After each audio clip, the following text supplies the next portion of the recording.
आप सभी का मेरी किचन में स्वागत है। तो आज मैं आपको सिखा रही हूँ सिंपल मैगी कैसे बनती है। तो ये मैं 2 जनों के लिए बना रही हूँ। तो मैंने 2 गिलास पानी ले लिया है और मैं इसे गर्म होने देती हूँ। पानी गर्म हो चुका है तो इसमें मैंने 2 पाउच मसाला निकाल लिया था मैगी का, वो डाल दिया है। अब इसे थोड़ा पकने देते हैं। पकने के बाद में पानी पकने चुका है हमारा, तो अब मैं इसमें ये मैगी डाल रही हूँ। अब इसे पकने देंगे। ये देखिए मैगी बनके तैयार हो चुकी है और 2 मिनट में बन भी जाती है।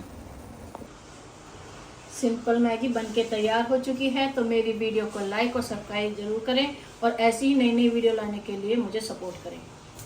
Radhe Radhe, thank you.